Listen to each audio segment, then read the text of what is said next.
नमस्कार साथियों व प्यारे बच्चों। आर्ट्स हिंदी क्लास में आपका स्वागत है।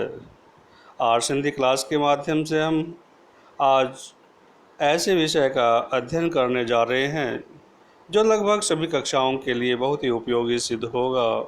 साथ ही विभिन्न तरह की लेखन परीक्षाओं की तैयारी करने वाले परीक्षार्थियों के लिए और विभिन्न प्रतियोगी परीक्षाओं के लिए भी यह काफ़ी हद तक सहायक सिद्ध होगा। इससे पहले यदि आपने आर्ट्स हिंदी क्लास चैनल को सब्सक्राइब नहीं किया है तो आप यूट्यूब चैनल पर जाइए, वहाँ आर्ट्स हिंदी क्लास टाइप कीजिए। उसके बाद आप चैनल को सब्सक्राइब कीजिए और सबसे पहले नोटिफिकेशन पाने के लिए, अपनी वीडियो पाने के लिए बेल आइकन दबाइए और वीडियो देखने के बाद लाइक, कमेंट एवं शेयर अवश्य करें। चलिए हम चलते हैं आज के विषय पर। आज का जो हमारा विषय है वो है शब्द विचार। शब्द विचार के माध्यम से हम शब्द की परिभाषा, विभिन्न प्रकार के शब्द, साथ में उनको किस तरह से वर्गों में बांटा गया है और इनका अध्ययन करने के साथ साथ हम अभ्यास स्वरूप कुछ प्रश्न पूछेंगे जिनका उत्तर हम हमारी अगली जो वीडियो आएगी शब्द रचना, जिसमें उपसर्ग से संबंधित वीडियो होगी, उसमें उनके उत्तर बताए जाएंगे। और दोस्तों, आज की जो हमारी वीडियो है इसके अंत में हम पिछले अध्याय से संबंधित, जो कि हमारा वर्ण विचार से जुड़ा हुआ अध्याय था, उससे संबंधित हमने प्रश्न पूछे थे। उन प्रश्नों के उत्तर हम आज यहाँ देंगे।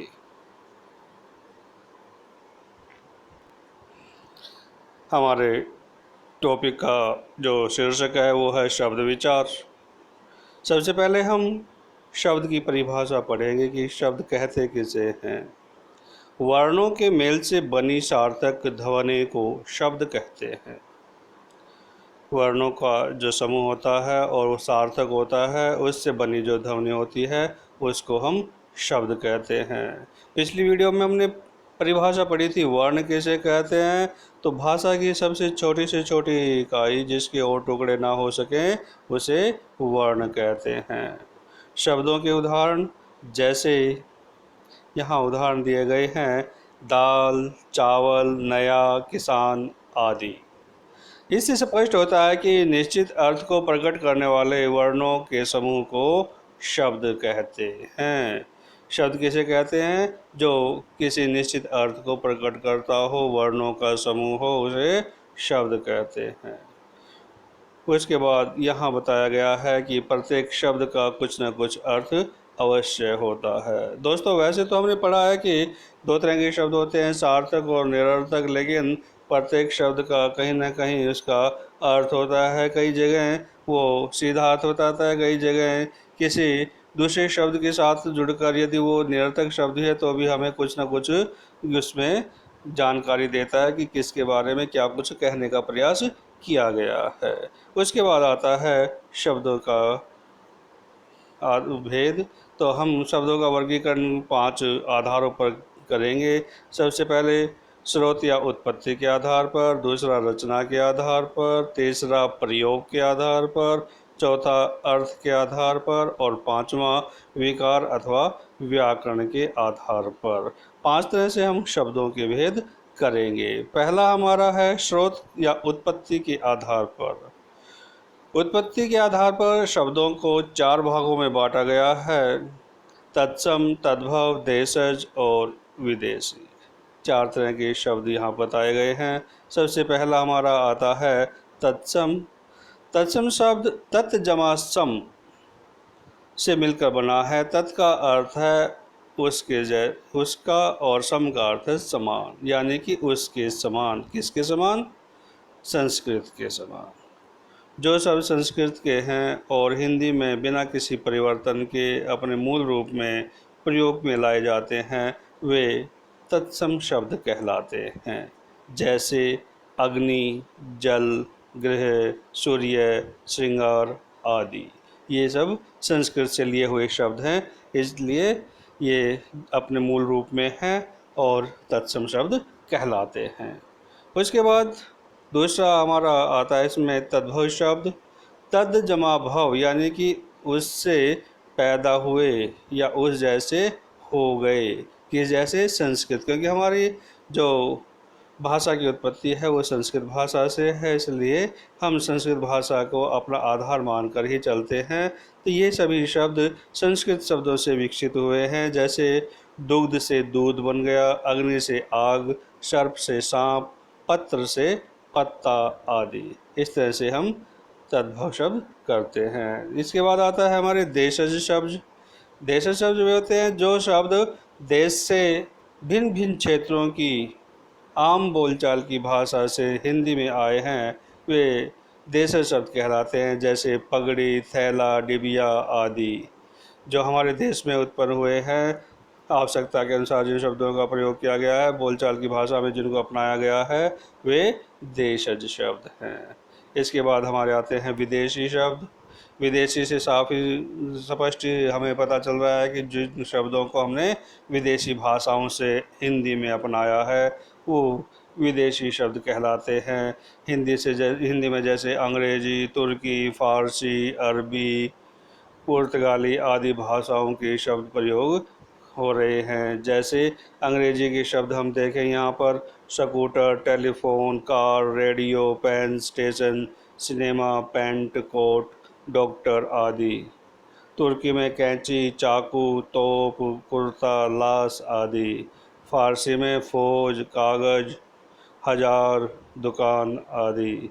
अरबी में आदमी, औरत, किताब, मकान आदि। इस तरह से जो शब्द विदेशी भाषाओं से लिए गए हैं उनको हम विदेशी शब्द कहते हैं। इसके बाद हम देखेंगे एक तालिका जिसमें कुछ ऐसे शब्द दिए गए हैं जो हमारे तद्भव से तत्सम से तद्भव शब्द दिखाए गए हैं। उनमें सबसे पहले आता है सर्प, सांप, आधा, अर्ध, आधा, चंद्र, चांद, कपोत, कबूतर, मुख, मुंह, नव, नया, वधु, बहू, ग्राम, गांव, उल्लूक, उल्लू, दंत, दांत, अग्नि, आग, पक्षी, पंछी, हस्त, हाथ, कर्म, काम। इस तरह से ये शब्द दिए गए हैं। आगे और भी हैं, कृषक, किसान, कुपुत्र, कपूत, उज्ज्वल, उजला, उजाला, कर्म, काम, ग्रह, घर, हास, हंसी, शिक्षा, सीख। तो इस तरह से कुछ शब्द मैंने उदाहरण स्वरूप यहाँ पर बताए हैं आपको, जो तत्सम में भी हैं। उसके बाद उनका जो तद्भव रूप है वो भी मैंने यहाँ बताया है। तो ये थे हमारे स्रोत के आधार पर शब्द। उसके बाद आते हैं हमारे रचना के आधार पर शब्द भेद। रचना के आधार पर, जिसे हम व्युत्पत्ति या बनावट के आधार पर भी कह सकते हैं, इसके 3 भेद हैं: रूढ़ शब्द, यौगिक शब्द और योग रूढ़। सबसे पहले हम लेते हैं रूढ़ शब्द को। रूढ़ शब्द में जो शब्द किसी अन्य शब्द के मेल से न बने वो और उनका खंड करने पर खंडों का कोई अर्थ न निकले, वे रूढ़ शब्द कहलाते हैं, जैसे दाल, घर, जल आदि। जो अपने मूल शब्द में रहते हैं अगर उनके हम टुकड़े करते हैं, खंड करते हैं, तो उनके खंडों का अपना कोई अलग से अर्थ नहीं निकलता है, उन्हें हम रूढ़ शब्द कहते हैं। जैसे दाल है, दाल में दा और लय को अलग करेंगे तो दा का कोई अर्थ नहीं निकलेगा, लय का कोई अर्थ नहीं निकलेगा। ऐसे दूसरे शब्दों को अलग अलग करेंगे तो उनका भी कोई अर्थ नहीं निकलता है। दूसरे है यौगिक शब्द। योग का अर्थ होता है जुड़ना। जो शब्द 2 या 2 से अधिक शब्दों के मेल से बने हों उन्हें यौगिक शब्द कहते हैं। इन शब्दों में एक रूढ़ शब्द होता है तथा उसके अतिरिक्त एक अन्य शब्द या शब्दांश होता है। जैसे अनपढ़, इसमें अन उपसर्ग है और पढ़ शब्द है। इस तरह से हम इसके उदाहरण दे सकते हैं। गुणवान, गुण शब्द और वान प्रत्यय। यौगिक शब्द की रचना उपसर्ग प्रत्यय तथा समास के द्वारा होती है। ये समाज लिखा गया, ये समास के द्वारा होती है। तो यहाँ पर हम देखते हैं कि किस प्रकार जो यौगिक शब्द हैं उनकी रचना की जा रही है। दोस्तों, उपसर्ग प्रत्यय और समास से संबंधित हम अगली हमारी जो वीडियो आएंगी उनमें हम विस्तार पूर्वक अध्ययन करेंगे। इसके बाद हमारा अगला आता है योग रूढ़ में यौगिक शब्द जो है जब ऐसे होते हैं जो जिसका अर्थ रूढ़ हो जा गया हो तथा वे व्यक्ति विशेष या वस्तु विशेष के लिए प्रयोग किया जाए, उन्हें योग रूढ़ शब्द कहते हैं। जैसे चार पाई यानी चार पाँव वाली हम खाट के लिए प्रयुक्त करते हैं। वैसे तो सभी प्राणियों के, कुर्सियों के, मेज के, इनके सबके चार पैर होते हैं, लेकिन हम विशेष रूप से एक वस्तु विशेष या व्यक्ति विशेष के लिए प्रयुक्त करते हैं तो वो योग रूढ़ कहलाते हैं। यहाँ चारपाई का अर्थ है चार पाँव वाली, अर्थात खाट से लेते हैं। जब भी हम चारपाई का नाम लेते हैं तो हमारे मस्तिष्क में एक चित्र उभर कर आता है और वो होता है खाट का। अतः यह शब्द योग रूढ़ है। जैसे पंकज, पंक जमा जय यानी कमल, जो पंकज कीचड़ में जन्मा है, सीधी सा अर्थ होता है कमल। और भी कीट पतंगे होते हैं, दूसरे भी जीव जंतु पानी में उत्पन्न होते हैं, लेकिन पंकज जो है वो कमल के लिए आता है, जिसका जन्म कीचड़ से हुआ है। तो यह योग रूढ़ शब्द है। इस प्रकार हम योग जो इसके रचना के आधार पर हैं उस शब्दों के भेद करते हैं। इसके बाद हमारे अगले आता है प्रयोग के आधार पर शब्द के भेद। जब हम अपने विचार बोलकर या लिखकर प्रकट करते हैं, शब्दों को कभी कभी ज्यों का त्यों प्रयोग करते हैं, कभी कभी कुछ बदल देते हैं। कुछ शब्द लिंग, काल या वचन के आधार पर प्रभावित हो जाते हैं तो कुछ नहीं होते हैं। इसी आधार पर शब्दों के दो भेद होते हैं, विकारी शब्द और अविकारी शब्द। विकारी शब्द वे होते हैं जो लिंग, वचन, कारक, काल, पुरुष के आधार पर अपना रूप बदल देते हैं, जिनमें विकार उत्पन्न हो जाता है, उन्हें विकारी शब्द कहते हैं। विकार का अर्थ सीधा है परिवर्तित होना, बदलना। तो जो शब्द लिंग, वचन, कारक, काल, पुरुष के आधार पर बदल जाते हैं, उनमें जो विकार उत्पन्न होता है, इसलिए उनको विकारी शब्द कहते हैं। जैसे लड़की खेलती है, इसको हम बहुवचन में बनाएंगे तो क्या बनेगा, लड़कियां खेलती हैं। या लिंग बदल कर बनाएंगे तो क्या होगा, लड़की की जगह लड़के खेलते हैं। तो ये बदल जाते हैं। ऊपर दिए गए इस तरह के जो वाक्य हैं उनमें जो रूप बदल रहा है वो विकार उत्पन्न हो रहा है, वहाँ विकारी शब्द हैं। दूसरे आते हैं अविकारी शब्द। लिंग, वचन, कारक, पुरुष आदि के आधार पर जिनमें कोई बदलाव नहीं होता, जिनमें किसी प्रकार का कोई परिवर्तन नहीं होता, उन्हें अविकारी शब्द कहते हैं। इसमें चार हैं, क्रिया विशेषण, समुच्चय बोधक, विस्मय आदि बोधक, संबंध बोधक, ये सभी अविकारी शब्द हैं। क्रिया विशेषण में जैसे ऊपर, वहाँ, कल, तेज आदि। समुच्चय बोधक में और, तथा, इसलिए, की आदि। विस्मय आदि बोधक में ओह, आए, शाबाश आदि। संबंध बोधक में के, नीचे, के बिना आदि। ये सारे हमारे इसमें शामिल आते हैं। अगला हमारा है अर्थ के आधार पर शब्द भेद। अर्थ के आधार पर हमने शब्दों को मुख्यतः 6 भेदों में बांटा है। सबसे पहले एकार्थी शब्द, दूसरा अनेकार्थी, पर्यायवाची, विलोम शब्द, श्रुति संभिन्नार्थक शब्द और अनेक शब्दों के लिए एक शब्द। दोस्तों, ये अर्थ के आधार पर जो हमने भेद बांटे हैं, ये परीक्षाओं में बहुत ही उपयोगी हैं। इनको थोड़ा सा आप ध्यान से अभ्यास करेंगे तो आप अपनी परीक्षाओं की तैयारी बहुत अच्छी तरह से कर पाएंगे। यहाँ केवल आपको दिशा निर्देश दिए जा रहे हैं, आपको समझाया जा रहा है, एक तरह का मार्गदर्शन किया जा रहा है ताकि आप कुछ समझ सके। अगर किसी को कुछ भूल लग गई है या किसी का ऐसा है कि भाई एक बार हमें केवल दोहराना है, तो उनके लिए यहाँ पर एक सरल रास्ता मैंने बनाने का प्रयास किया है। सबसे पहले हमारे आते हैं एकार्थी शब्द। एकार्थी शब्द में हम देखते हैं कि जिन शब्दों का केवल एक ही अर्थ में प्रयोग होता है उन्हें एकार्थक शब्द कहते हैं। जैसे मित्र, पहाड़, नदी आदि। उसके बाद आते हैं अनेकार्थक शब्द। जो शब्द एक से अधिक अर्थ देते हैं वे अनेकार्थक शब्द होते हैं। जैसे पत्र, पत्र का हम देखें तो पत्र से पत्ता ही बनता है, पत्र से चिट्ठी बनती है। इसी तरह से भेद, भेद शब्द को हम देखें तो यहाँ पर भेद से रहस्य भी बना है और भेद से प्रकार भी बना है। घट, घट से घड़ा भी बना है और घट से शरीर भी बना है।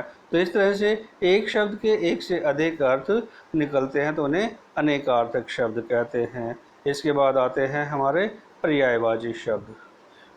पर्याय का अर्थ है समान अर्थ बताने वाले शब्द या पर्यायवाची शब्द वो होते हैं जो समान अर्थ अपना लेकर चलते हैं। जैसे दिवस, दिवस के पर्यायवाची बनेंगे वासर, वार, दिन, गण आदि। उसके बाद में तन, तन का काया, शरीर, वपु, बदन, गात आदि। उसके बाद गणेश, गणेश का विनायक, गजानन, लंबोदर, गणपति। कमल, कमल का जलज, पंकज, नीरज आदि। ये सारे पर्यायवाची शब्द हैं। और हमने देख लिया कि पर्यायवाची शब्द क्या होते हैं, जो समान अर्थ लेकर चलते हैं, वही शब्द पर्यायवाची शब्द है। उसके बाद आता है विलोम शब्द। विलोम जो एक दूसरे के विपरीत अर्थ लेकर चलते हैं उनको हम विलोम शब्द कहते हैं। जैसे आय का व्यय, वरदान का अभिशाप, एकता का अनेकता, ये सारे विलोम शब्द के अंतर्गत आते हैं। दोस्तों अगला जो हमारा भेद है वो है श्रुति सम भिन्नार्थक शब्द। श्रुति सम, सुनने में समान लगे लेकिन उनका अर्थ जो है वो भिन्न होता है, उन्हें हम श्रुति सम भिन्नार्थक शब्द कहते हैं। जो शब्द सुनने में एक जैसे लगते हैं परंतु भिन्न अर्थ देते हैं और वर्तनी में भी सूक्ष्म अंतर होता है, वे श्रुति सम भिन्नार्थक शब्द कहलाते हैं। जैसे अवधि, अवधि का अर्थ होता है समय, सीमा, और एक होता है अवधि, अवधि का अर्थ भाषा का नाम। इसी तरह से अन्न, अन्न का अर्थ है अनाज, और अन्य, अन्य का अर्थ होता है दूसरा। तो जो सुनने में तो एक जैसे लगते हैं लेकिन उनके अर्थ अलग होते हैं, भिन्न होते हैं, तो उन्हें हम श्रुति सम भिन्नार्थक शब्द कहते हैं। और अगला आता है हमारे अनेक शब्दों के लिए एक शब्द। वाक्यांश या वाक्य प्रयुक्त किया जाता है और उससे जुड़ा हुआ जो हमारा शब्द होता है वो एक होता है। जिन शब्दों का प्रयोग वाक्यांश तथा अनेक शब्दों के स्थान पर किया जाता है वे वाक्यांश के लिए एक शब्द अथवा अनेक शब्दों के लिए एक शब्द कहलाते हैं। जैसे भगवान विष्णु का उपासक वैष्णव, जिसे कभी बुढ़ापा न आए अजर। यहाँ हमने देखा कि यहाँ पर एक वाक्यांश है और उससे वाक्यांश के लिए एक शब्द प्रयोग किया गया है, इसलिए यहाँ इस तरह से हम अनेक शब्दों के लिए एक शब्द देखते हैं। दोस्तों हमारा अगला जो भेद आता है वो है विकार अथवा व्याकरण के आधार पर शब्द भेद। इसमें हम व्याकरण के चारों विकारी और चारों अविकारी शब्दों का अध्ययन करेंगे। यहाँ हम इनका केवल सुनेंगे और देखेंगे क्या है। इसके बाद हमारी जो विकारी और अविकारी से जुड़े जो शब्द हैं उनसे जुड़ी वीडियो आएंगी, उनमें हम विस्तार पूर्वक इनका अध्ययन करेंगे। तो यहाँ हम देख रहे हैं कि व्याकरण की दृष्टि से भाषा के प्रयोग में किए जाने वाले शब्दों के दो भेद होते हैं, जैसे विकारी शब्द और अविकारी शब्द। विकारी शब्द वे होते हैं जो परिवर्तित हो जाएं या जो किसी भी तरह से प्रयोग में किए जाते हैं तो लिंग, वचन, कारक, काल, कारण आदि के रूप में बदल जाते हैं, वे विकारी शब्द कहलाते हैं। इसके चार भेद होते हैं: सर्वनाम, विशेषण, संज्ञा, सर्वनाम, विशेषण और क्रिया। यहाँ हम बात करते हैं कि कुछ उदाहरण देख लेंगे, उसके बाद हम इनका अपने अलग अलग विषय बनाकर अपने अपने अध्याय बनाकर इनका अध्ययन करेंगे। जैसे इनका प्रयोग हम करते हैं तो यहाँ हम देखते हैं संज्ञा में बच्चा, बच्चा से बच्चे ही बनता है, बच्चों ही बनता है, तो ये यहाँ इनके रूप बदल जाते हैं। सर्वनाम में वह, वे, उनका, उन्होंने आदि इस तरह से बन जाते हैं। विशेषण में मोटा, मोटी, ऊंची, ऊंचा आदि इस तरह से बन जाते हैं। क्रिया में आता है, आते हैं, आएंगे, आए थे आदि इस तरह से, तो ये यहाँ पर अपना रूप बदल लेते हैं। इसी तरह से विकार, अविकारी शब्दों में अ जमा विकार यानी कि जिनमें किसी प्रकार का कोई परिवर्तन न हो, कोई रूप न बदले, उन्हें अविकारी शब्द कहते हैं। लिंग, वचन, कारक, काल आदि के आधार पर जिनमें परिवर्तन नहीं होता वे अविकारी शब्द कहलाते हैं। इसके भी 4 भेद होते हैं: संबंध बोधक, क्रिया विशेषण, समुच्चय बोधक, विस्मय आदि बोधक। क्रिया विशेषण में जैसे धीरे धीरे, बाहर, जल्दी आदि, ये हम किसी भी तरह से प्रयोग करेंगे ये एक ही जैसा रहेगा। इसी तरह से संबंध बोधक में से, पहले, के, बाद, के साथ आदि का प्रयोग करते हैं तो ये भी ऐसा ही रहेगा। समुच्चय बोधक में किंतु, परंतु, अथवा आदि का प्रयोग करेंगे तो ये भी बदलता नहीं है, ऐसा ही रहता है। विस्मय आदि बोधक में अरे, वाह, या आह, क्या आदि ये बदलते नहीं हैं। इसी प्रकार से ये अपना मूल जो रूप है उसी में रहते हैं। तो साथियों, ये थी हमारी वीडियो शब्द विचार से जुड़ी हुई। अब इसी से संबंधित हम कुछ प्रश्न यहाँ पूछने जा रहे हैं। पहला प्रश्न है, वर्णों का सार्थक समूह कहलाता है। 4 विकल्प हैं: वर्ण, शब्द, वाक्य, वर्णमाला। दूसरा है, व्युत्पत्ति के आधार पर शब्द होते हैं 4 प्रकार के, 2 प्रकार के, 3 प्रकार के या 5 प्रकार के। उसके बाद हमारा प्रश्न आता है, सार्थक शब्द का उदाहरण है सुंदरता, पचम, मकच, कलज। इनमें से एक हमें बताना है। अगला प्रश्न हमारा है, इनमें से कौन सा शब्द निरर्थक है? भाई, अचप, अचल, अटल। एक विकल्प इसमें से हम बताएंगे।